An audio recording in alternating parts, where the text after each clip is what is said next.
Hello my dear students, आप सभी का अभिनंदन, आभार।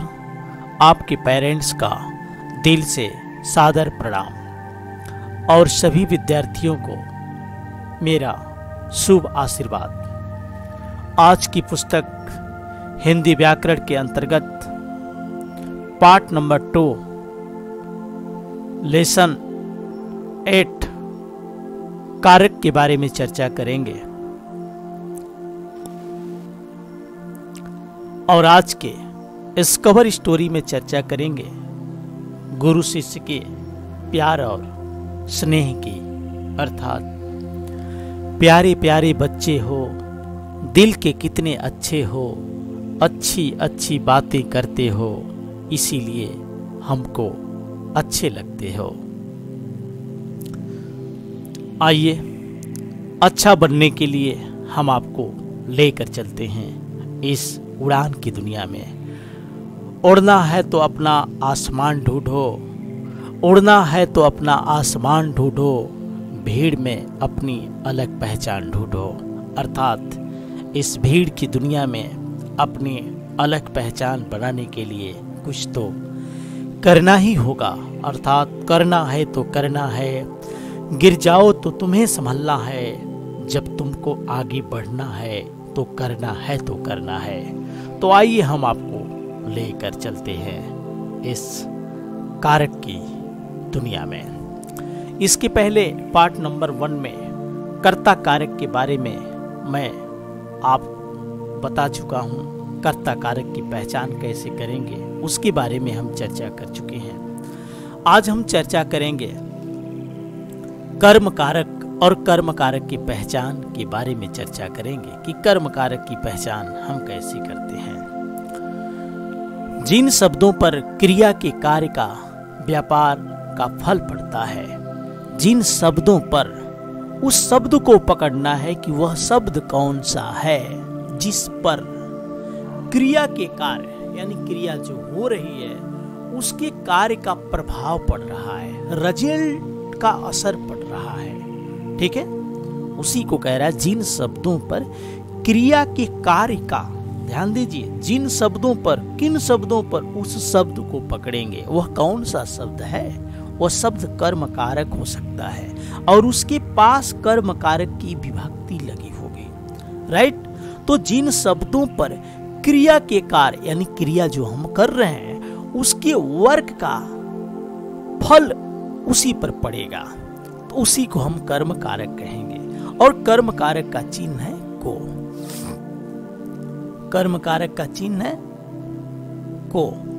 जैसे कृष्ण ने, तो कृष्ण तो यहां कर्ता हो गया, तो हमें कर्ता को यहां नहीं जानना है, जानकारी तो रखना है, यहां कर्म के बारे में जानना है कि कर्म कौन है। कृष्ण ने कंस को मारा, मारने का प्रभाव किस पर पड़ रहा है, किस शब्द पर पड़ रहा है, कंस पर पड़ रहा है। कंस एक ऐसा शब्द है जिस पर क्रिया का पूरा प्रभाव, पूरा फल अर्थात रिजल्ट का असर दिखाई दे रहा है। तो उसी शब्द को पकड़ेंगे, वह शब्द है कंस, और उसी शब्द के साथ कर्म कारक की विभक्ति लगी होती है को। राइट, तो वह शब्द कौन सा है, कंस, अभिव्यक्ति कौन है, को, इसलिए इसमें कर्म कारक है। माँ बच्चे को खिलाती है। अब यहां देखिए माँ कर्ता कारक है लेकिन ने यहां गायब है क्योंकि वर्तमान है ना, वर्तमान काल का है, तो यहां ने कर्ता कारक के बारे में बताया गया। लेकिन यहां हमें कर्म कारक देखना है, कर्ता जो काम कर रहा है किस शब्द पर उसके काम का प्रभाव पड़ रहा है, बच्चे पर, इसीलिए तो बच्चे के साथ कर्म कारक की विभक्ति लगा दी गई है। ठीक है, और खिलाती क्या है, क्रिया है, तो क्रिया का रिजल्ट किस पर पड़ रहा है, बच्चे पर, तो उसी बच्चे के साथ कर्म कारक की विभक्ति लगेगी। तो कर्म कारक आपका बच्चे है और कर्म कारक की विभक्ति कौन है, को। इस तरह कर्म कारक ये दोनों हो जाएंगे, बच्चे को, कंस को। राइट, अगला दिया है अप्राणीवाचक कर्म के साथ को चिन्ह का प्रयोग नहीं होता है। यही तो आपको जानना है।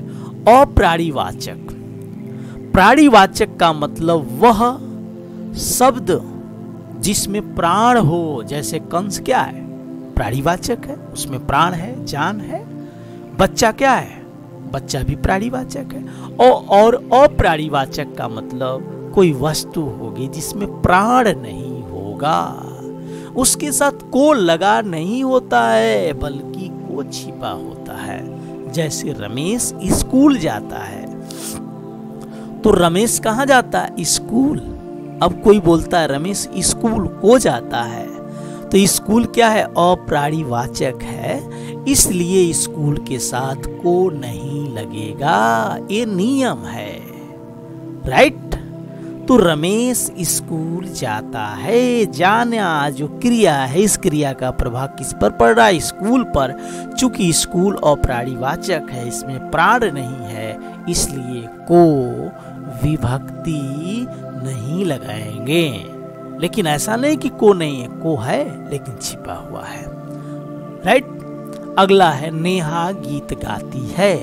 नेहा करता है, गीत गाती है। अब गीत क्या है? अप्राणीवाचक है, इसमें प्राण नहीं है, ठीक। और गाती है, क्या गाती है? गीत, ठीक है। तो गीत के साथ को विभक्ति नहीं लगाएंगे, है ना? बात समझ में आ रही है? अगर नहीं आएगी तो जो टाइम है आपको हमें पढ़ाने का 9:45 से 10:30 तक, उसके बीच में व्हाट्सएप के माध्यम से या फोन के माध्यम से पूछ सकते हैं, राइट। और फीडबैक की बात है तो फीडबैक हम मानते हैं कि व्हाट्सएप ग्रुप में नहीं लिख सकते, लेकिन व्यक्तिगत हमारे व्हाट्सएप पे फीडबैक दे सकते हैं। अगर कोई बात समझ में नहीं आ रही है, पढ़ाने का तरीका आपको समझ में नहीं आ रहा है, पसंद नहीं है, तो उसका भी आप फीडबैक दे सकते हैं, राइट। आइए कर्म कारक की पहचान भी हम देख लेते हैं विस्तार से। कर्म कारक की पहचान क्रिया में क्या, किसे, कहाँ आदि शब्दों से प्रश्न पूछकर प्राप्त होने वाले उत्तर से की जाती है।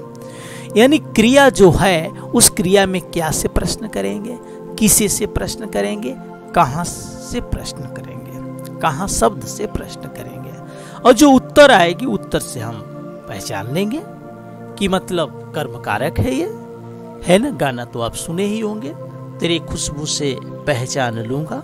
तो खुशबू से यदि किसी को पहचाना जा सकता है, ठीक है, अर्थात उसकी बदबू या महक से एक कौन जा रहा है बिना देखे, तो फिर आप कर्म कारक की पहचान इन शब्दों से प्रश्न करके आप उसका उत्तर ला सकते हैं। छात्रा स्कूल गई, छात्रा स्कूल गई, छात्रा स्कूल गई, ठीक है। तो प्रश्न क्या करेंगे? छात्रा कहाँ गई? उत्तर आएगा स्कूल। स्कूल क्या है? अप्राणीवाचक है, इसका मतलब स्कूल कर्म कारक है जिसके साथ को विभक्ति नहीं लगी है, क्योंकि स्कूल अप्राणीवाचक है ना। छात्रा स्कूल गई, आपसे पूछा जा छात्रा स्कूल गई, इस वाक्य में कर्म कारक शब्द कौन है? जहां विभक्ति नहीं दी है उसे आप कैसे पकड़ेंगे? ठीक है, तो प्रश्न कर लीजिए, छात्रा कहाँ गई, कहाँ से प्रश्न करेंगे? इन तीनों में से किसी से कर सकते हैं, जिससे सेट बैठे उससे आप करेंगे। छात्रा कहाँ गई, उत्तर आएगा स्कूल गई। बच्चे ने दूध पिया, बच्चे ने दूध पिया, ये एक वाक्य है। तो बच्चे ने दूध पिया, इसमें कौन सा कारक है? तो कर्म कारक है, इसकी पहचान हम करेंगे। बच्चों ने क्या पिया, तो उत्तर आया दूध। तो दूध क्या है? प्राणीवाचक है, इसीलिए तो दूध के साथ को विभक्ति नहीं लगी है। अतः स्कूल और दूध कर्म कारक हैं। मेरी बात समझ में आ गई? यदि आपसे पूछा जाए इस वाक्य में कर्मकारक कौन है तो इस तरफ बताएंगे। यदि आपसे पूछा जाए कर्मकारक की विभक्ति इसमें कौन सी लगी है, किसके साथ लगी है, तो कर्मकारक की विभक्ति तभी लगेगी जब कोई प्राणीवाचक शब्द होगा। मेरी बात समझ में आ गई? आनी चाहिए।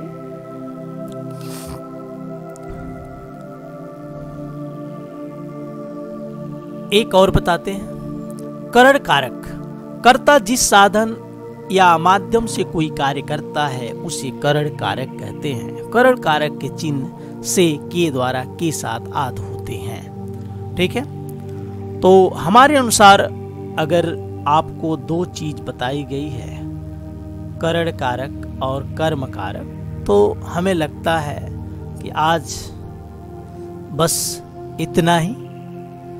दो को जानिए और दो पर प्रैक्टिस कीजिए, उतना ही बहुत है। करण कारक को आप पढ़ लीजिएगा। ठीक है, इससे संबंधित जो प्रश्न है उसे आप कर दीजिएगा, कंप्लीट करते जाइए, क्योंकि आप पहले मैं आपको बता चुका हूं कि प्यारे प्यारे बच्चे हैं, दिल के आप बहुत अच्छे हैं। तो इस हिंदी व्याकरण की अनुपम श्रृंखला में अभी बहुत कुछ बाकी है। वक्त है आपसे विदा लेने का।